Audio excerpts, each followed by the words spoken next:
Bienvenidos al estudio de la lección de la Escuela Sabática con la Voz de la Esperanza. Si te has unido a través de la televisión, YouTube o Facebook, te agradecemos por acompañarnos.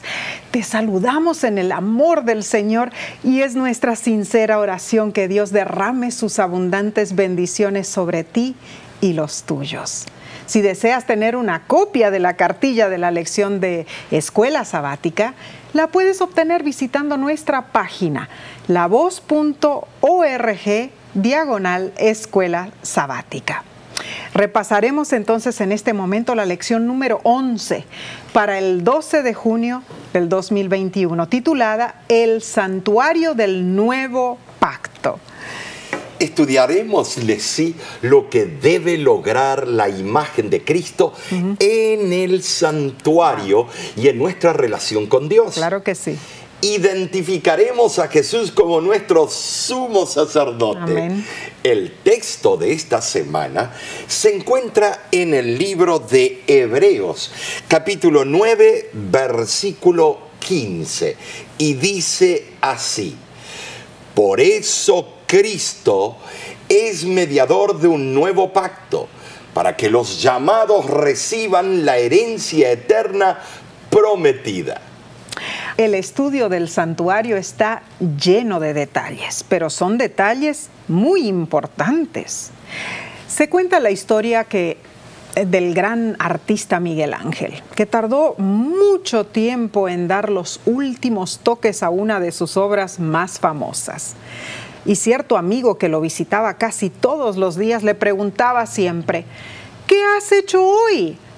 Y Miguel Ángel le contestaba: hoy he perfeccionado este detalle en la mano, o he mejorado la sombra en esta arruga. O quizá le decía: hoy he arreglado la luz en esta parte del vestido, etc. Pero esas son bagatelas, le decía su amigo. Es cierto, contestaba Miguel Ángel, pero la perfección se hace de bagatelas y la perfección no es una bagatela. Así es con nuestro estudio de la Biblia. Los pequeños detalles no son simple bagatelas. Las pequeñas cosas son importantes. No hay cosa pequeña que no merezca nuestra atención. Puede parecer una bagatela, pero es posible, Omar, que ese detalle nos haga entender las cosas mayores de la eternidad.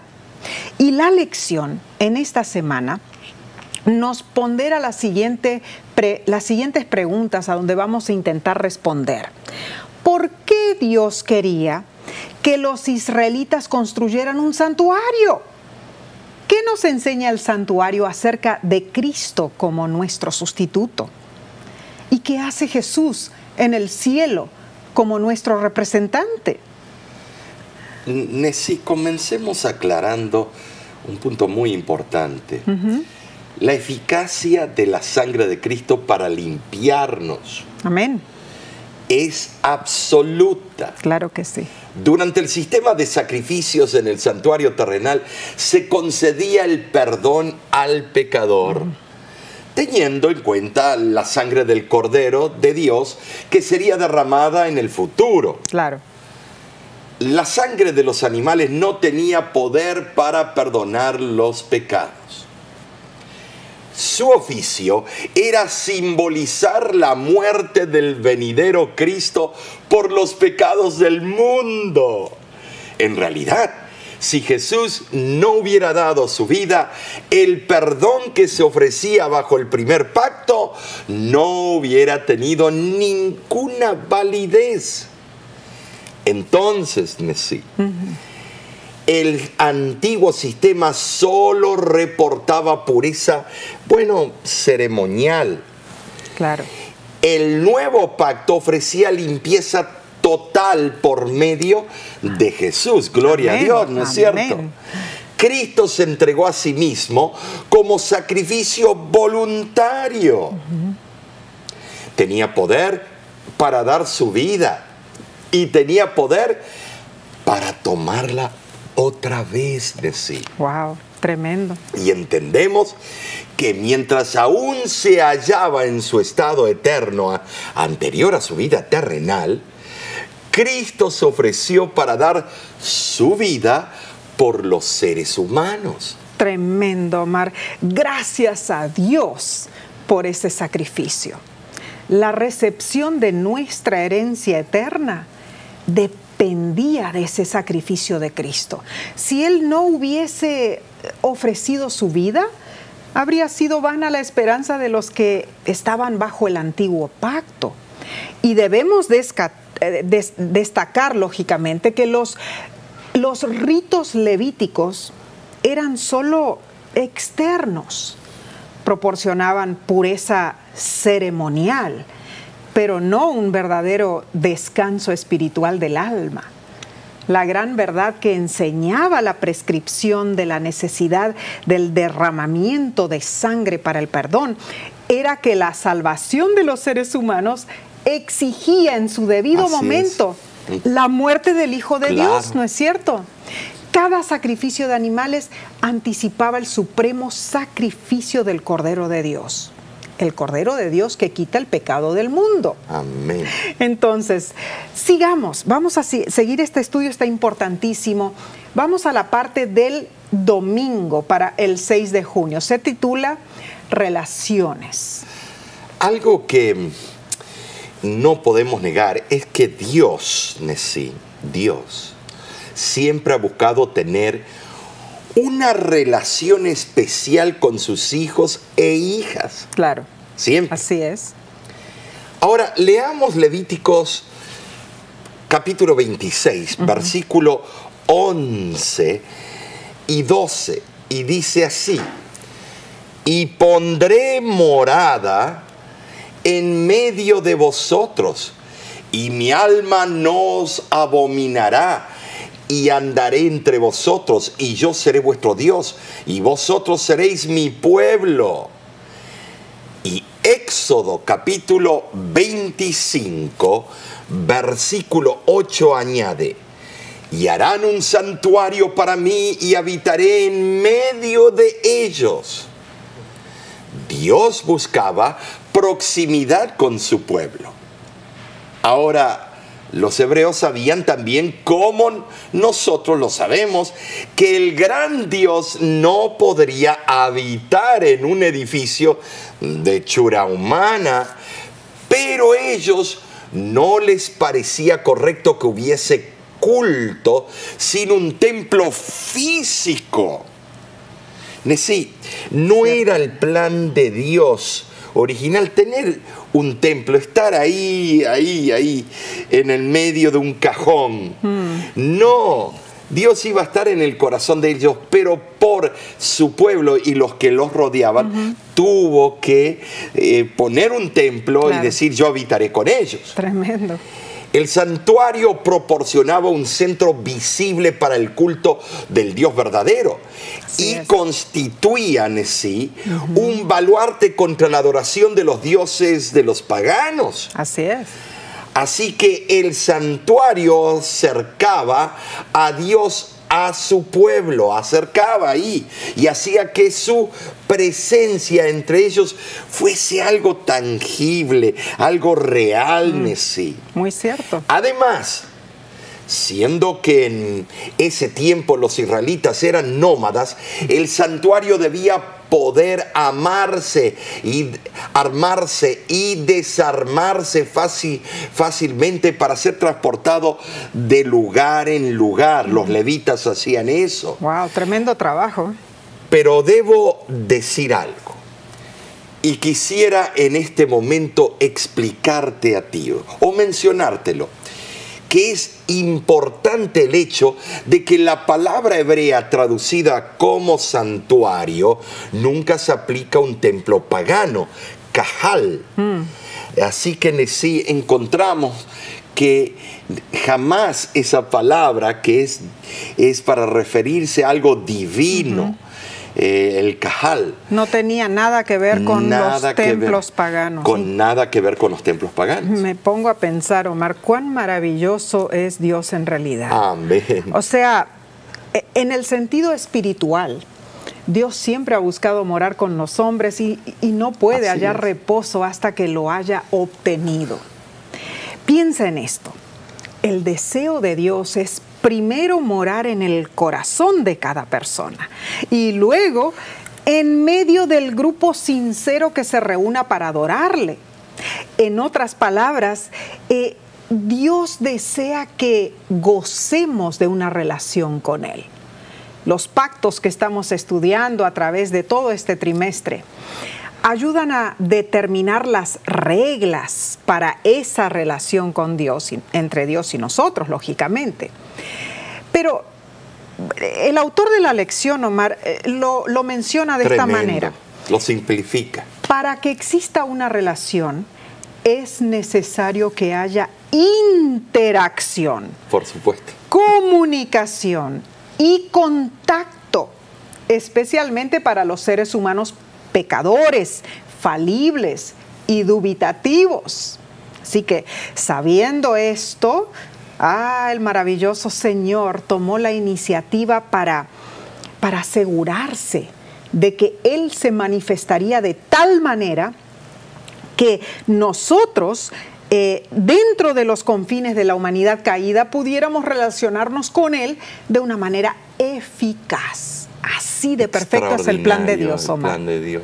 Precioso. Ahora, cuando yo lo veo, el plan de Dios, lo veo en un margen de perfección. Así es. Y no es una relación como la de dos amigos humanos. No, de ninguna manera. No lo bajemos a Dios del nivel donde Él se merece y donde está. Así es. Dios específicamente da el mandato de construir un santuario en sí. Éxodo capítulo 25, versículo 8, un versículo notable. ¿Por qué tener un santuario? Bueno, número 1, para morar y andar entre sus hijos. Número 2, para ser su Dios y ellos su pueblo. ¿Con qué propósito? Y mi alma no os abominará, dice el versículo. La palabra hebrea es shakán. Se traduce como habitaré o habitar, que significa residir permanentemente en una localidad. Este vocablo en sí es tan relevante, porque Dios hace lo mismo hoy en día con nosotros. Claro que sí. Este vocablo está relacionado con la palabra Shekinah, que es el nombre aplicado a la manifestación de la gloria divina asentada sobre el propiciatorio. Claro. Ahora en sí la Shekinah era el símbolo de la presencia divina por medio de la cual Dios había prometido habitar, cohabitar en medio de ellos. Extraordinario esto. La verdad que sí, Omar.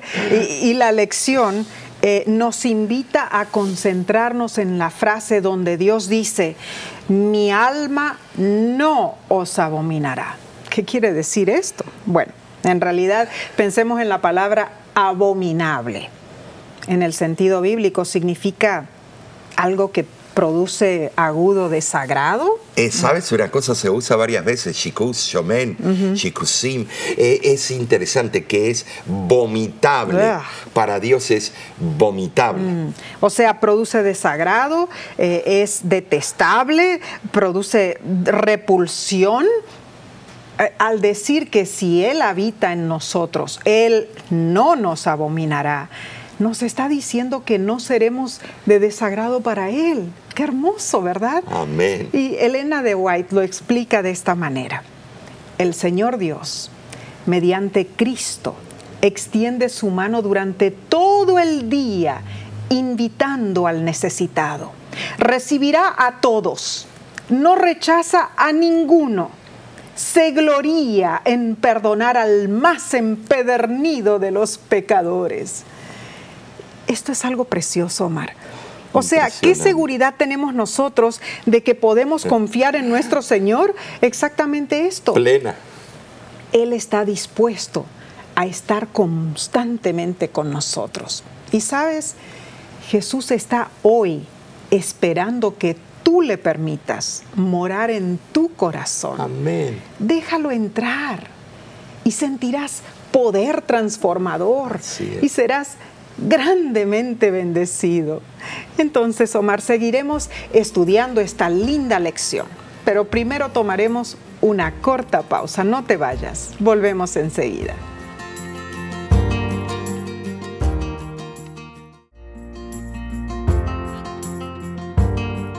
Es una bendición que juntos estudiemos esta lección de Escuela Sabática. Te agradecemos por acompañarnos. Estamos en la parte del lunes para el 7 de junio titulada Pecado, Sacrificio y Aceptación. Aquí vemos, ¿no es cierto, Omar?, cómo en el Antiguo Testamento el pecador se libraba del pecado y la culpa a través de los sacrificios de animales, ¿no? Hebreos 9:22 claramente dice, y casi todo es purificado, según la ley, con sangre, y sin derramamiento de sangre no se hace remisión. Como regla general, el ritual levítico exigía derramamiento de sangre para la expiación. Eso habrá sido terrible. Terrible. Bien lo explica la lección cuando dice que los sacrificios de animales del Antiguo Testamento eran el medio ordenado por Dios para librar al pecador del pecado y la culpa. Cambiaban el estatus del pecador de culpable y digno de muerte, a perdonado y restaurado en la relación de pacto entre Dios y el ser humano. Pero había un sentido en el que los sacrificios de animales eran de naturaleza profética. Tremendo. Claro que porque todo era un simbolismo que apuntaba a aquel que derramaría su propia sangre para expiar al pecador, podemos deducir esto. El tabernáculo del desierto era una representación de las realidades celestiales. Anticipaba la obra que haría nuestro gran sumo sacerdote por los pecadores. Así es, Omar. Y en Isaías vemos en el capítulo 53, de los versículos 4 al 12, allí encontramos la importancia profética que tenía el sacrificio de animales. Explica que Jesús fue angustiado y afligido, y como cordero fue llevado al matadero, y derramó su vida hasta la muerte. Cuán cierto. Tremendo, ¿no es cierto? Tremendo. Y a ese sacrificio apuntaba el sacrificio de los animales. Durante toda su vida en esta tierra, Cristo Jesús fue odiado, despreciado y rechazado. Por medio de la humanidad de Jesús, la divinidad experimentó todo lo que el hombre ha heredado. Le tocó sufrir los malos tratos y las maldades que los hombres impíos y los ángeles caídos pudieran causarle. Y eso culminó en el juicio y la horrible crucifixión. Y en vez de compartir la aflicción de Cristo, bueno, sus discípulos se apartaron de él con desprecio y lo abandonaron. Jesús sufrió en nuestro lugar, tomó sobre sí el dolor, la humillación y el maltrato que nosotros merecemos, hermanos. ¿Y sobre quién Satanás buscó poner la culpa de su muerte? Bueno, el libro El deseado de todas las gentes lo contesta. El enemigo hizo que los sufrimientos de Jesús parecieran como castigo infligido sobre él por un Dios vengativo por causa de sus pecados. Si eso hubiera sido verdad, no podría haber sido el Redentor del mundo. Pero nuestro Salvador no protestó, ni se quejó para defenderse. Su silencio fue evidencia de una sumisión total, incondicional. Lo que el Mesías hizo, lo hizo voluntariamente, Amén. a fin de que nosotros, pecadores condenados, podamos ser salvos. Qué hermoso. El siervo piadoso fue muerto como pecador, no como santo. Él sufrió la suerte del pecador, aunque no había hecho nada para merecerla. Ahora, Omar, Dios el Padre de ninguna manera se alegró de que su Hijo, el Mesías, tuviera que sufrir, pero por causa de nuestro bienestar eterno y por la seguridad del universo, era necesario que Él sufriera. Y Cristo Jesús logró el éxito, gracias a Dios. Fuimos redimidos por su preciosa sangre. Amén. Alabado sea el nombre de Dios. Entonces, Omar, ¿qué te parece si pasamos al estudio del día martes? Allí, esta parte, martes 8 de junio, se titula La sustitución. Ahora, lo que tenemos en claro, la verdad, y la lección también lo menciona, es que el tema clave del Nuevo Testamento es que Jesús murió como el sacrificio por los pecados del mundo. Así es. Esta verdad es el fundamento de todo el plan de salvación, mis hermanos. Amén. Y el libro de Gálatas, capítulo 1, versículo 4, dice: el cual se dio a sí mismo por nuestros pecados, para librarnos del presente siglo malo, conforme a la voluntad de nuestro Dios y Padre. Entonces, no hay duda, Jesús se ofreció como nuestro sustituto. Sí, alabado sea el nombre de Dios, porque tenemos a un Salvador que es tangible, que Amén. Podemos sentirlo, verlo en sus obras, todo lo que Él hace. Tremendo. Todos los días por nosotros. Y esa, Omar, esa es la base de todo el plan de salvación, claro, en realidad. Me encanta la cita del libro Alza tus ojos, donde exclama lo siguiente: oh Jesús precioso, amoroso, longánime, benigno, cuánto te adora mi alma. Que un alma pobre, indigna, contaminada por el pecado pueda estar de pie delante del Dios Santo, perfecta en justicia, solo lo debemos a quien es nuestro sustituto y garantía. Maravíllense los cielos y asómbrese la tierra. Que la raza caída sea objeto de su infinito amor y gozo. Esta cita nos comprueba que no importa lo que hayamos hecho, siempre hay esperanza en Cristo Jesús. Y esto, Omar, me hace recordar en realidad lo que fue una de las campañas, aquel señor que tú conociste en la campaña que presentaste en la preciosa isla de Puerto Rico. Cuéntanos. En la ciudad de Lavadero, sí. Creo que te refieres a Ricky, ¿cierto? Así es, bueno, así es. Era el año 1984. Y yo estaba cursando teología en la Universidad Adventista de las Antillas, en Puerto Rico. Para mis prácticas, me enviaron al municipio de Lavaderos, donde el pastor Pedro de Armas me indicó que mi primera campaña evangelística no la presentaría dentro de una iglesia, sino en una carpa. Wow. Ay, yo estaba nervioso. ¡Qué desafío! Sí, con el viento. La lluvia. La lluvia, los truenos, la gente mirando los pajarillos. Es cierto. Me pidió que formara mi equipo evangelístico con estudiantes de teología. Claro. Hicimos todos los preparativos.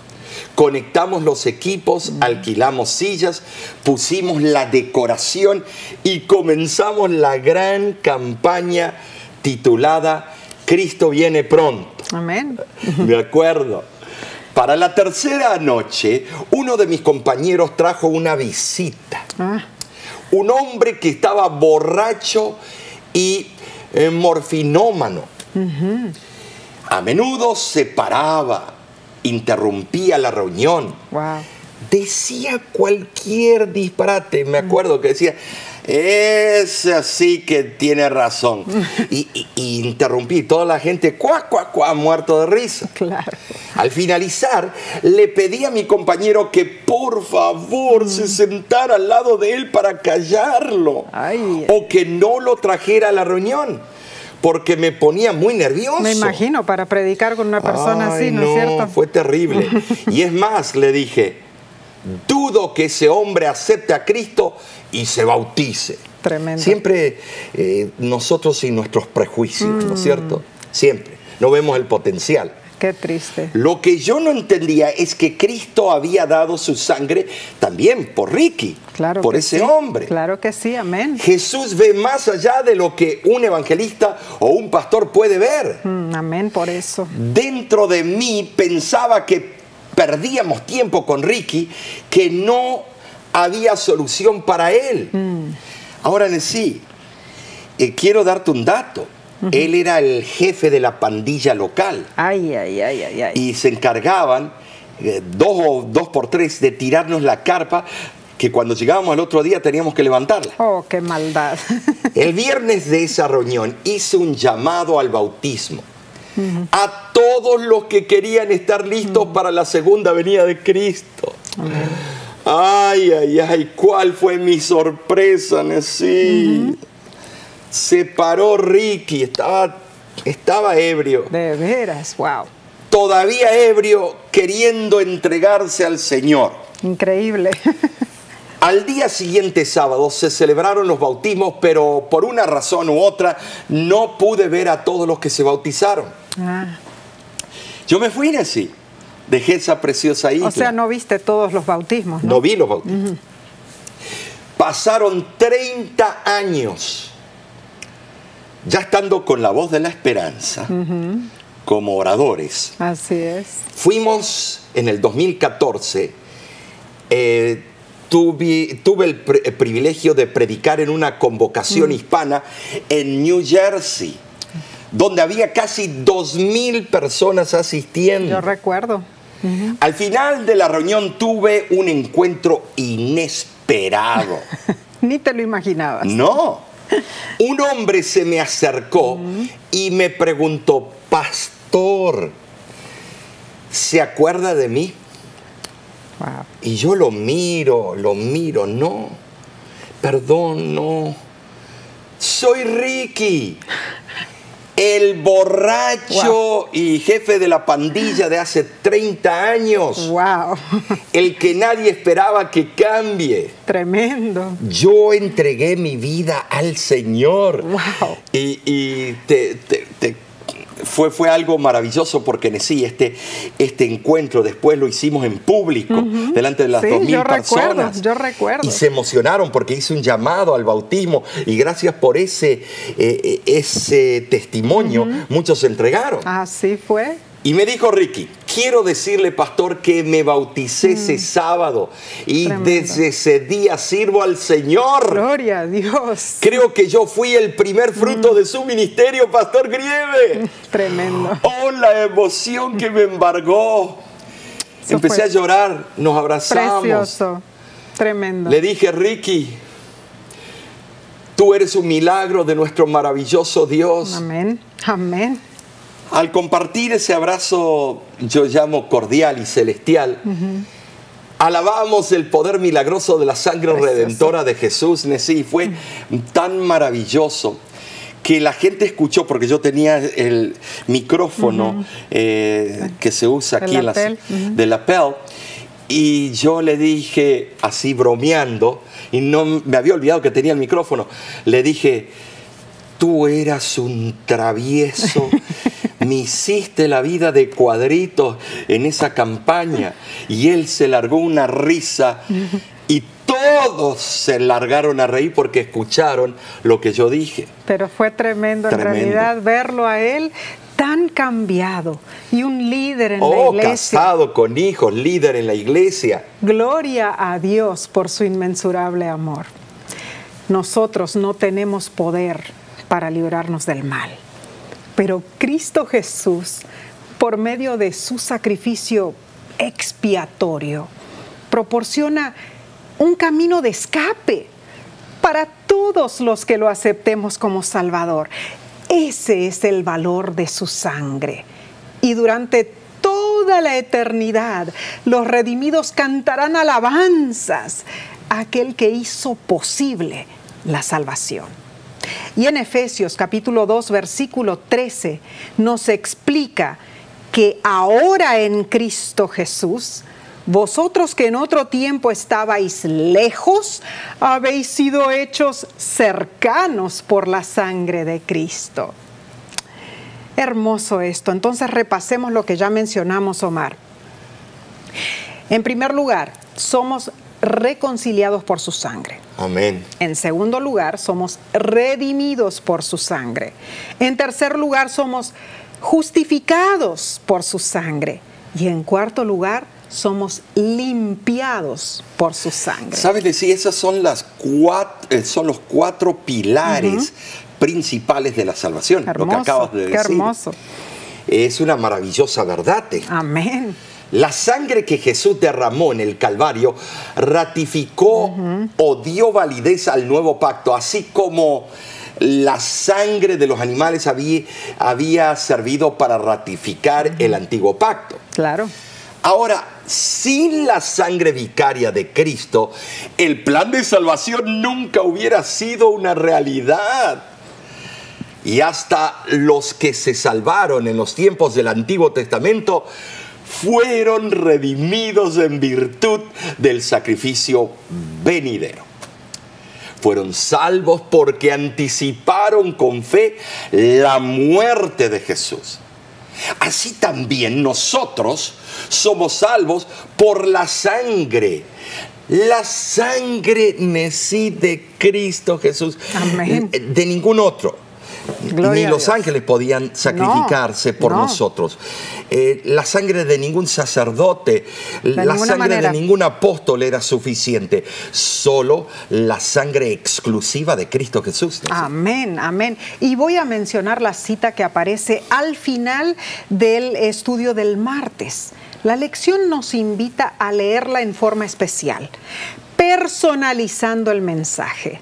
Así que lo voy a hacer y dice así: no es la voluntad de Dios que yo sea desconfiada y que torture mi alma con el temor de que Dios no me aceptará porque soy pecadora e indigna.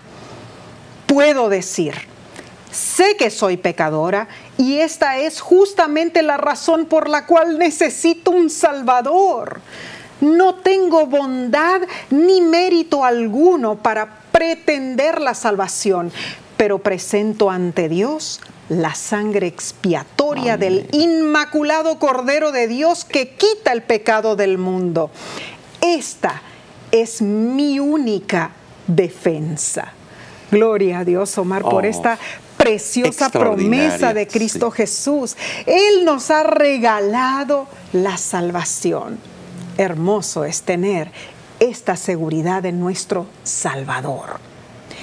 Yo no sé, Omar, pero cada vez que vemos una persona entregando su corazón a Jesús, es de admirar el cambio que Cristo por todo obra. lo que tuvo que dejar.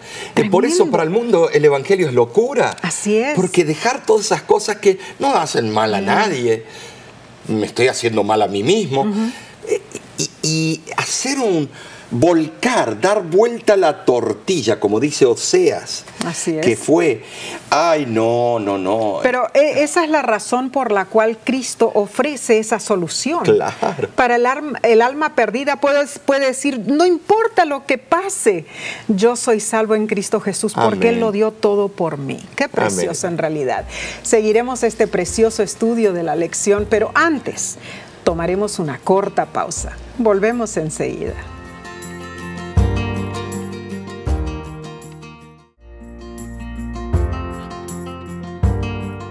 Nos place que estudies la lección de Escuela Sabática con nosotros. Vamos entonces a compenetrarnos en la parte del miércoles 9 de junio, titulada El sumo sacerdote del nuevo pacto. Entonces, Omar, ya hemos visto, ¿no es cierto?, que el santuario terrenal que giraba en torno al sacrificio de animales era una representación, una sombra de las cosas celestiales. Era un simbolismo de lo que Jesús haría por los seres humanos, ¿no es cierto? Y claro, porque podemos denotar que Cristo hizo todo por nosotros. Así es. Y ese todo significa todos los pormenores que necesitamos en el caminar de la salvación. Pero el sacrificio de los animales no acababa con la muerte del animal. No. No. Porque después del sacrificio el sacerdote debía asperjar la sangre en el santuario. Ah, wow. Así también la obra de Cristo por nosotros no terminó con su muerte en el Calvario. No, Cristo reina ahora. Amén, amén. Cristo Jesús todavía ocupa una responsabilidad muy importante. Claro que sí, y debemos leer, Omar, irrelevante. Para entender esto mejor, Hebreos capítulo 8, versículos del 1 al 6. Y lo vamos a leer detenidamente y en oración para captar el trasfondo de este tópico. Y dice así: ahora bien, el punto principal de lo que venimos diciendo es que tenemos tal sumo sacerdote, el cual se sentó a la diestra del trono de la majestad en los cielos, ministro del santuario y de aquel verdadero tabernáculo que levantó el Señor y no el hombre, porque todo sumo sacerdote está constituido para presentar ofrendas y sacrificios, los cuales sirven a lo que es figura y sombra de las cosas celestiales, como se advirtió a Moisés cuando iba a erigir el tabernáculo, diciéndole: mira, haz todas las cosas conforme al modelo que se te ha mostrado en el monte.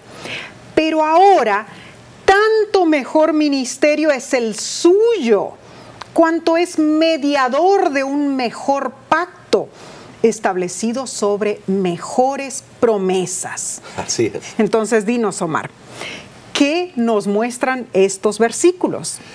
En verdad, Cristo en sí no es un sumo sacerdote común. Claro que no. Como los que había en el sacerdocio arónico. No. Esos servían en la tierra. Cristo sirve hoy junto al trono del Padre. Ahora, entendamos que la idea de un santuario celestial no era nueva para los judíos. Así lo demuestran los extractos de la literatura del primer siglo antes de Cristo, donde dice: el ángel me abrió los portales del cielo y vi el santo templo y al Altísimo sobre un trono de gloria. Y añade: tú me ordenaste levantar un templo en tu monte santo, un altar en la ciudad donde tiene establecida tu morada, imagen de la tienda santa que preparaste desde el principio. Interesante, Omar. Entonces el pueblo de Israel sabía que la obra de los sacerdotes en el tabernáculo terrenal era solo sombra de lo celestial. Claro. Y los sacerdotes terrenales ofrecían ofrendas y sacrificios. Pero en el libro Cristo en su santuario dice lo siguiente: el santuario celestial en el cual Jesús ministra en favor de nosotros es el gran original, del cual el santuario edificado por Moisés fue una copia. El esplendor sin par del santuario terrenal reflejaba ante la vista humana las glorias del templo celestial, donde Cristo, nuestro precursor, ministra por nosotros ante el trono de Dios. Es importantísimo entender esto. Claro que sí. Una copia terrenal nunca puede representar fielmente en sí, en todos sus detalles, al original celestial. De ninguna manera. Debemos dejar eso en claro y partir de allí. El santuario terrenal era una sombra de lo que está en el cielo. Así que piénsalo de esta manera. O hagamos la pregunta: ¿cuánta información recibirías al ver la sombra de una persona? ¿Podrías saber el color de su cabello? No. ¿Su color de ojos? Menos. ¿Su personalidad? Nunca. Quizá podrías ver si es un niño o un adulto, pero no mucho más que eso. Lo mismo ocurre con la sombra, que es el santuario terrenal. Solo proporciona una información muy, pero muy básica del plan de salvación. Así que tomar la sombra o copia y decir que esto es exactamente lo que está en el cielo, no sería correcto. Ahora, sí, al aclarar eso, importante. No olvidemos que todos los diversos sacrificios por los pecados que se ofrecían en el santuario terrenal hallaron su cumplimiento perfecto, Nesí.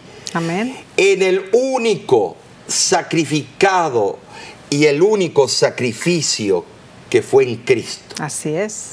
La base de este excelente ministerio de Cristo se demuestra por el hecho de que Él es el mediador de un pacto establecido sobre mejores promesas. Amén. El mediador es el mediador entre Dios y el hombre, y puede hacer de puente entre ambos. Tremendo. Qué concepto más profundo, Omar.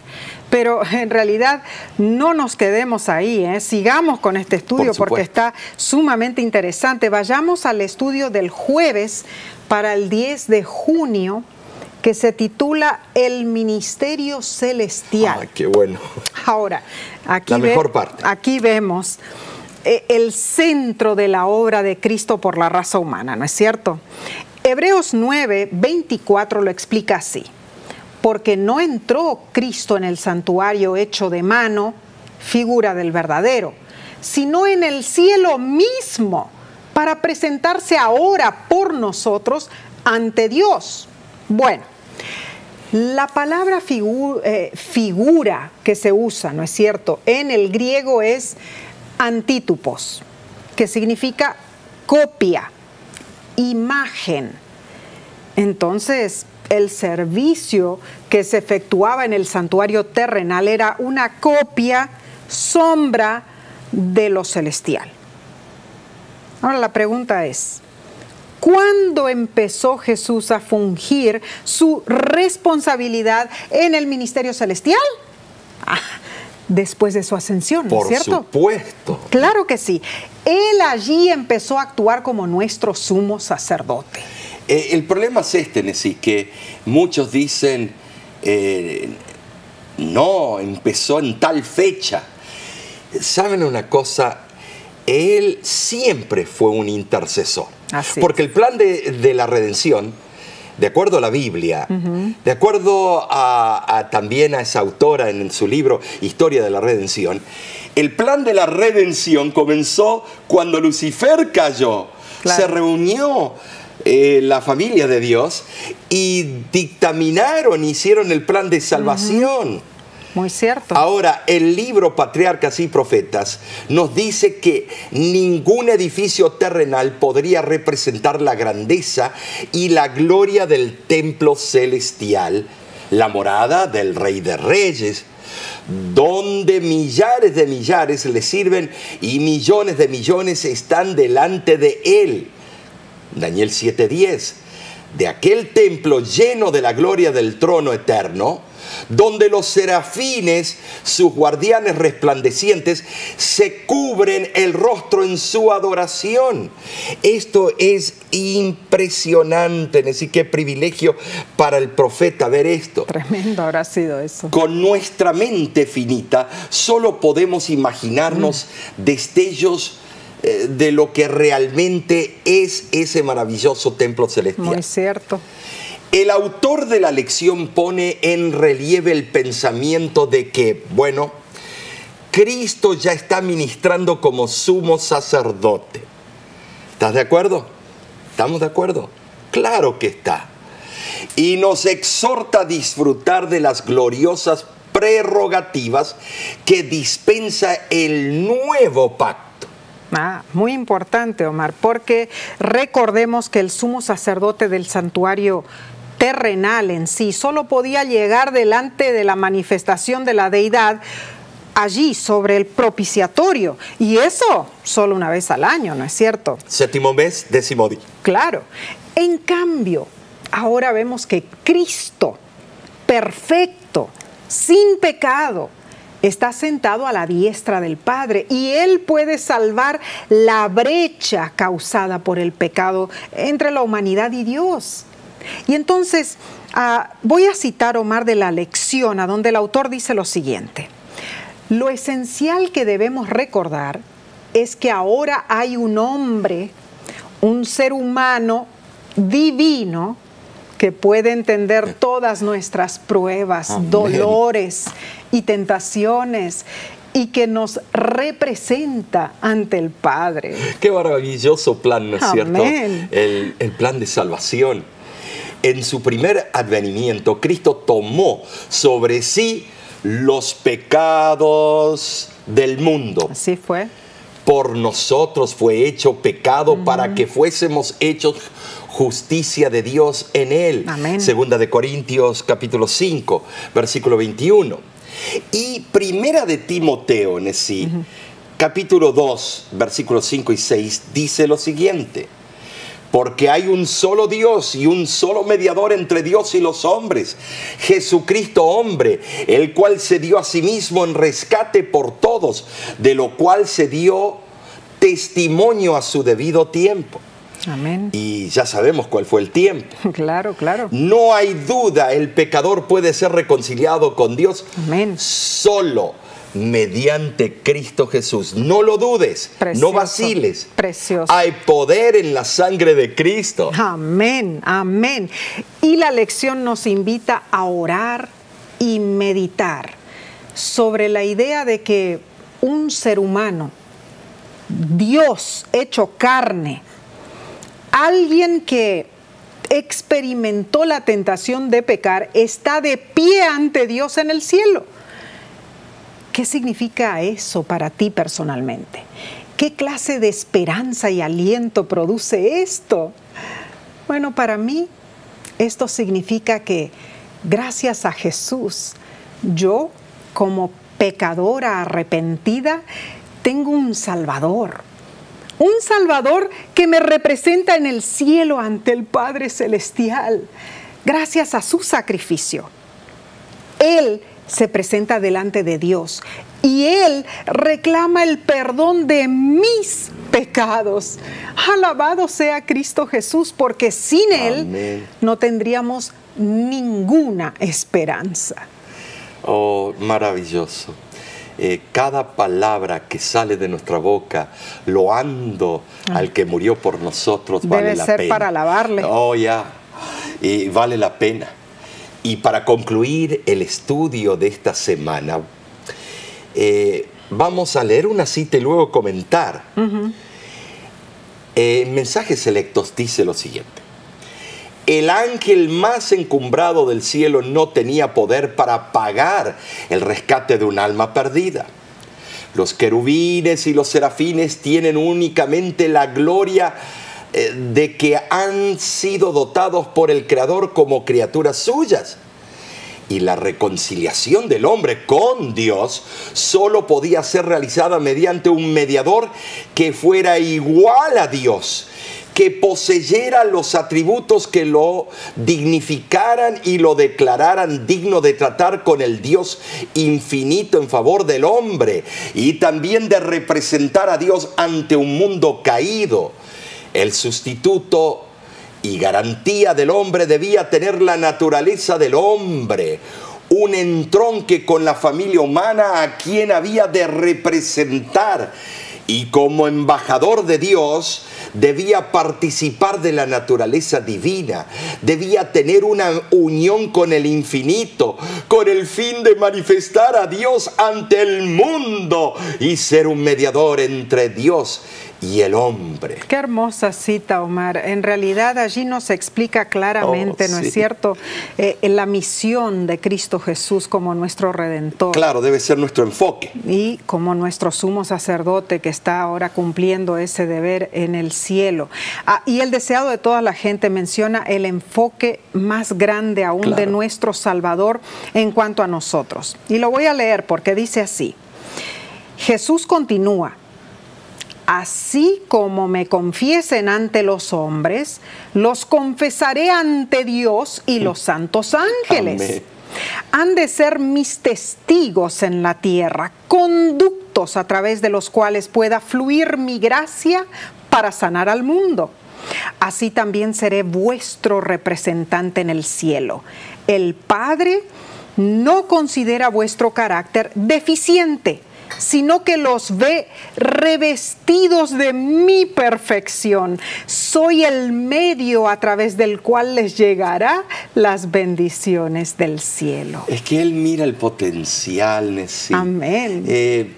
Él mira lo que ese borracho puede llegar a ser, como Ricky, lo que conté. Así es, muy cierto. Si nosotros miramos las apariencias de afuera, vemos a alguien que entra con un traje así y entra a nuestro negocio, enseguida lo queremos atender porque es de otro estatus. Es cierto. Pero entra alguien, un pordiosero o quien sea, con harapos.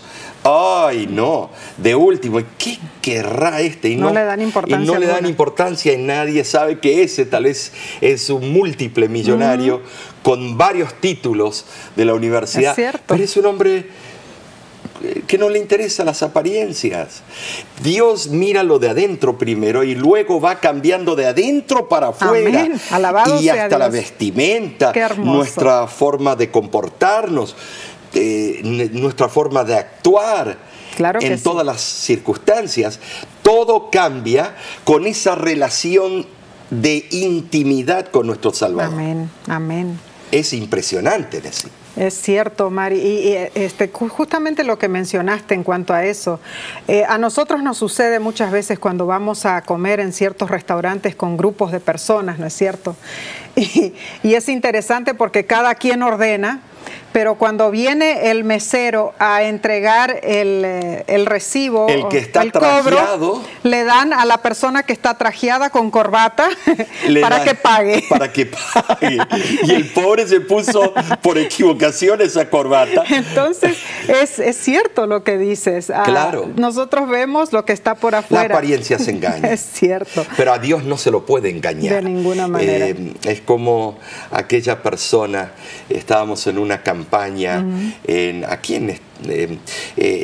alrededor nuestro y fue algo impresionante porque yo veía un hermano de la iglesia que iba afuera y a toda persona que en Estados Unidos la llaman homeless o vagabundo o lo que sea, personas los invitaba a pasar y era un olor y una catinga, eso, un olor, los pobrecitos no tenían a dónde bañarse. Pero ellos tenían derecho de estar en la reunión. Y el hermano claro feliz que, que había traído sus 15 visitas, todos pero eran muchos de no la estaban calle, de acuerdo, que vivían debajo del puente. Así es. Pero algunos se entregaron a Cristo, se bautizaron, empezaron a estudiar, salieron de ese medio ambiente, claro, ese círculo vicioso, y hoy en día son personas prósperas, personas que si ustedes lo vieran antes y después quedarían mudos. Es que ese cambio, Omar, solo lo produce Cristo. Claro, de adentro para afuera.